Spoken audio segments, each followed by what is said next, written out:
네, 안녕하십니까. 한국해양과학기술원의 백승재입니다. 오늘은 국내 연구진에 의해서 세계 최초로 제한되고 연구 중인 해수 배터리의 해양 적용 기술에 대해서 말씀을 드리려고 합니다. 해수 배터리라는 용어 자체가 이제 새로 등장한 용어이기 때문에 어떤 개념을 가지고 있는지부터 말씀을 드리겠습니다.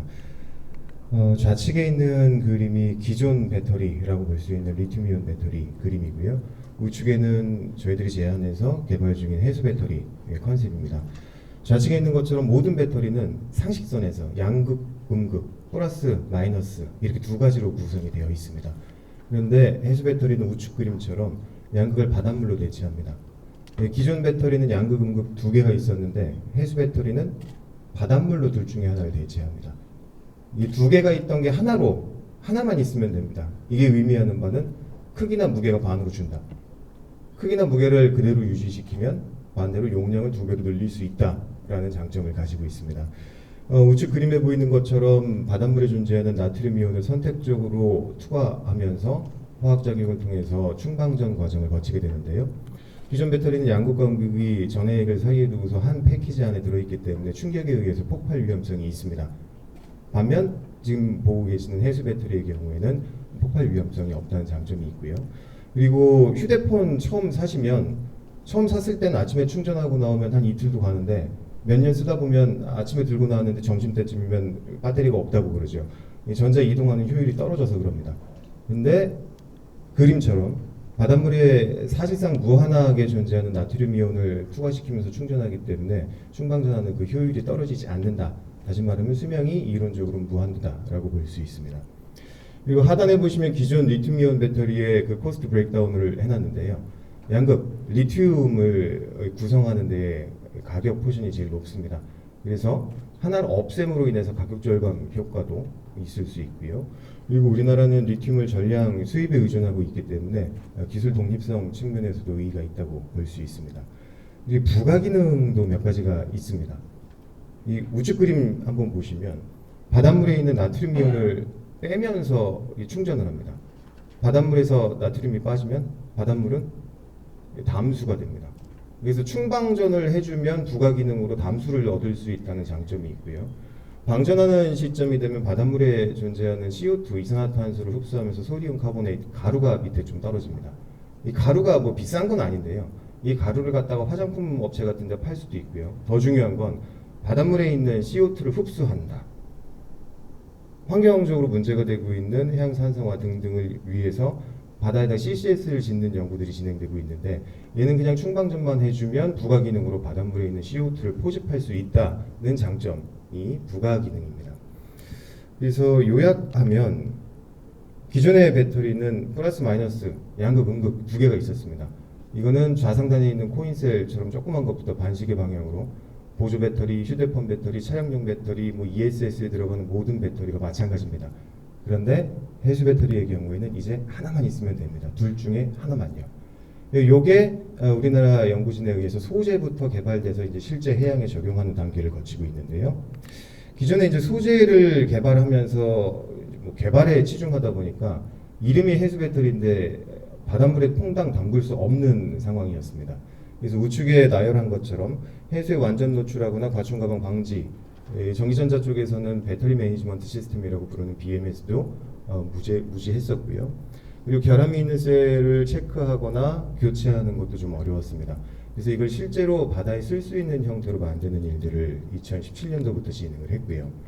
보고 계시는 게 2017년도에 만들어진 300Wh급의 해수 배터리 시스템입니다. 그래서 우하단에 있는 녀석을 들고 바다에 나가서 연결하시면 충전, 방전하면서 쓸 수 있습니다.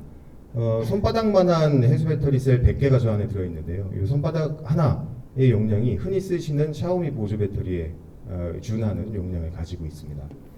그런데 여기서 이제 눈여겨보실 만한 사항은 이걸 바닷물 속에다가 담궈서 사용하는 배터리 시스템이기 때문에 바닷물에 담궈 놓으면 예상되는 문제점이 하나 있을 겁니다. 부착 생물이 달라붙기 시작합니다. 그래서 그거를 사실은 제어하지 않고 그냥 놔둬도 동작하는 데는 문제가 없습니다. 나트륨 이온이 투과하는 데는 부착 생물이 붙더라도 지장을 주지 않기 때문인데요. 다만 이걸 만약에 선박에 적용한다거나 등부표 등에 부착해서 사용을 한다면 부착 생물이 달라붙으면서 무게도 늘고 점점 저해하게 될 겁니다. 그래서 부착 생물을 어떻게 제어해주면 좋을까 하다가 첫 번째로 든 생각은 부착 생물이 어느 날 나 여기 좋으니까 살아야지 하고 딱 달라붙는 게 아니고요. 처음에는 머드가 표면에 붙고 그 머드 위에 부착 생물이 붙게 됩니다. 그래서 한 번 부착 생물이 붙으면 그건 떼내기가 굉장히 어려우니까 머드가 안 붙게 해주면 어떨까 하는 아이디어를 냈었고요. 그래서 아침에 머리 빗으시는 도끼빗 있죠. 그 도끼빗을 셀과 셀 사이에 끼우는 겁니다. 끼우는데 너무 타이트하게 끼워도 안 되고요. 너무 헐렁해도 안 됩니다. 적당한 마탄력을 가지게 끼운 다음 중구난방 움직이지 않게 내 귀퉁이에 가이드를 겁니다. 그러면 별도의 전력을 공급하지 않더라도 하루에 한두 번쯤은 슬렁슬렁 움직입니다. 네, 파도 칠 때요. 이렇게 흔들면서 머드만 닦아내도 부착 생물이 제어가 되더라 라는 게 현재 그림에서 제일 우측 상단에 있는 셀 서페이스 머드 리브밍이라고 이름을 붙인 거고요. 그리고 만약에 저렇게 해도 붙은 부착 생물이 있으면 어떡할 거냐 고민을 하다가 원전 취수구에서 사용하고 있는 아이디어를 차용을 해왔습니다. 원전 취수구는 미세 전류를 흘려서 부착 생물을 저감시키는 기술을 쓰고 있었고요. 그래서 주기적으로 전기 충격을 주는 겁니다. 여기는 전기가 충분하니까요. 주기적으로 전기 충격을 튀겨주면 부착 생물들이 못 살고 떨어져 나간다라는 것이 중앙 상단에 있는 일렉트릭 숍이라는 제목으로 붙여져 있는 기술입니다. 다음 연도에는 크기는 줄이면서 용량을 좀 늘렸습니다. 이번엔 1kWh급으로 만들었고요. 앞전 연도에 만들었던 거를 현장에 가지고 가서 써보시라고 했더니 다 좋은데 무거워서 못 쓰겠다 하시는 분들이 계셔서 이제는 원하는 용량만큼 적층시켜서 쓸 수 있는 형태, 연결해서 원하는 용량을 만들 수 있는 형태로 제작을 했습니다. 그러면서 앞서 소개드린 전기 충격 방식의 부착 생물 제어가 저감은 되지만 저희들이 원하는 수준으로 부착 생물을 제어할 수 없었기 때문에 그 다음에 시도했던 건 좌하단에 있는 방법, 울트라소닉입니다. 안경 쓰신 분들 안경 더러워지면 안경점 지나다니다가 이렇게 통 안에 넣고서 쥐익 하면서 떠시죠. 네, 그게 울트라소닉입니다. 그 울트라소닉을 주기적으로 조사시켜주면 이 부유물질들이 떨어지면서 유기물이 붙지 않아서 부착생물 제어가 된다라는 것을 확인할 수 있었습니다. 이렇게 하고 그 다음 연도에는 외부에서 볼 때 피지컬 디멘전은 거의 유사한데 이번에는 용량을 5kWh로 늘렸습니다. 이 정도면 이제 용량이 이제 거의 리니어하게 쭉쭉쭉쭉 올라가고 있는 개발 현황이라고 볼 수 있고요. 그리고 요 연도에 저희들이 아이디어를 낸 건 UVC를 부착생물 제어에 사용하는 겁니다. 278나노미터 파장 대역의 그 주변 대역 유사한 대역이면 다 가능합니다. UVC를 빛을 쏘여주면 이 빛이 닿는 범위 내에서는 부착생물이 붙지 않습니다. 그래서 저걸 뭐 계속 쏴주지 않더라도 타이머를 걸어서 주기적으로 쏴주면 부착생물이 원활하게 제어가 된다라는 결과물을 얻었고요. 그게 좌상단입니다. 그리고 로드도 걸고 솔라 패널도 걸어서 장시간 운영하는 테스트를 우상단 그림처럼 진행을 했었고요. 그리고 우하단에 보시면 남극 사진이 있습니다. 저희 부설기관을 통해서 남극 저온 실험도 수행을 함으로써 좌하단처럼 공인 시험 성적서를 얻을 수 있었습니다. 그러면 이렇게 개발이 끝나면 사실은 배터리의 경우에는 이 R&D 주기가 굉장히 깁니다. 그래서 앞으로도 몇십 년을 더 해야 실제 마트에서 쓸 수 있는 제품이 나올 수 있을 거라 저는 생각을 하고 있는데요. 그렇게 연구소에서 연구를 위해서만 계속 만들다 보면 사실은 이 진척이 더디게 됩니다. 뭔가 만들어진 게 있으면 실제 어플리케이션에서 적용을 하고 보완점을 찾고 개선하는 과정이 필요합니다. 그래서 2020년도부터는 저 배터리를 사용해 보고자 하는 기관, 회사분들과 함께 실제 어플리케이션 제작하는 일을 하고 있습니다. 2020년도 좌상단에 보시면 에코 레저보트라는 게 있습니다. 저거는 그 수소연료 전지와 저희들이 개발한 해수 배터리 팩을 하이브리드로 엮어서 친환경적으로 돌아다닐 수 있는 보트를 만들었고요. 우측에 보시면 파워뱅크라고 써 있는 게 있는데요. 이 작은 어선들의 경우에 이동을 한 다음 내가 조업을 하고 싶은 위치로 이동을 한 다음 그 위치에서 계속 조업을 하고 싶을 때 그때 트롤링 모터를 킵니다. 근데 나는 조용하게 풍경도 즐기고 경치도 즐기면서 낚시를 하고 싶은데 계속 매연 소음 나는 엔진을 돌리고 있으면 기분이 나쁘니까 그걸 위한 보조 배터리를 만들었습니다. 해수 배터리로요. 그게 저 파워뱅크고요. 그 밑에 두 개는 스마트 V, 양식장 등에 설치해서 환경 정보를 얻을 수 있는 관측 V이고, 그리고 그 옆에 있는 거는 등급표입니다. 그래서 등급표의 경우에는 기존에 납축 전지를 사용하고 있었는데 납축 전지의 동작 특성상 완전 밀폐하는 것이 불가능합니다. 그러다 보니까 태풍 한번 들이닥치고 나면 파손되고 누액이 되면서 환경오염도 유발하고요. 이걸 교체하기 위한 쉽타임도 굉장히 많이 소모가 되고 있습니다. 등급표에 납축 전지를 교체하는 용도로 사용을 해봤었고요. 하단부에 보시면 아이오닉 H2 컴프레서도 있고 살균 중화 장치도 있습니다. 역시 이 두 가지는 해수 배터리의 부가 기능을 이용한 제품들을 개발을 했었습니다. 2021년도에는 가정용으로 살균 중화를 해수 배터리를 활용해서 할 수 있는 제품을 만들었었고요. 그리고 2021년에 우하단에 보시면 USB, 저거는 무인 선박입니다. 소형 무인 선박에 해수 배터리를 적용함으로써 가용 시간을 늘리거나 혹은 무게를 가볍게 만들 수 있는 그러한 제품을 실제로 개발해서 테스트를 하였습니다. 그래서 운이 좋게 이제 이게 어떤 가능성이 있다는 걸 인정을 받아서 올해부터는 해군 무인 잠수함에 이 해수 배터리를 적용시키는 연구가 시작이 됐습니다.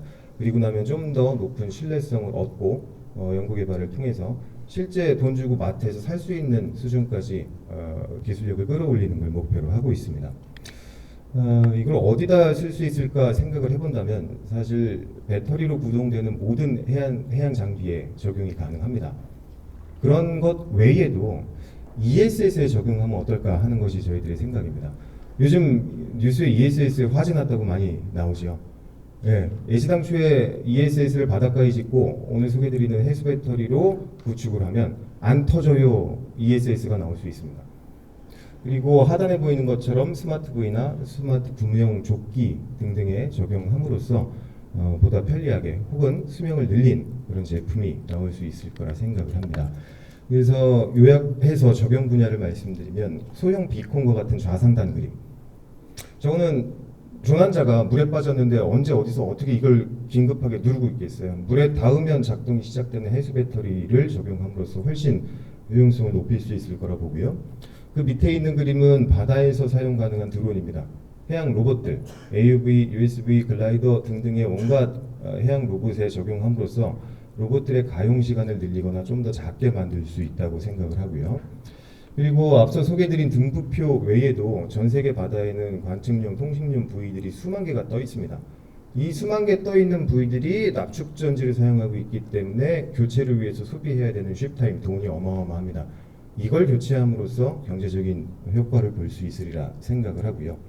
하단에 있는 것처럼 플랜트나 해양 풍력단지 등등의 전력원으로 사용될 수 있습니다. 그리고 우측에 보시면 배 그림을 그려놨는데요. 배에다가 전기차처럼 전기 선박을 위해서 배터리를 올린다면 방수하느라, 물 안 닿게 하느라, 안 터지게 하느라 고민들 많을 겁니다. 이제 물 닿아도 되는 해수 배터리 넣으면 그런 고민 없이 전력 공급을 할 수 있으리라 생각하고요. 그리고 앞서 짧게 말씀드렸던 해수 배터리의 부가 기능, 담수화나 CO2 포집의 기능을 이용한 설비도 우상단 그림처럼 나올 수 있으리라 생각을 합니다. 현재 저희들이 2017년부터 연구개발을 수행해왔기 때문에 지재권들은 많이 확보가 되어 있고요. 이 중에 뭐 관심 있으신 게 있으시면 언제든지 편하게 알려주시면 좋을 것 같습니다. 예, 이상입니다.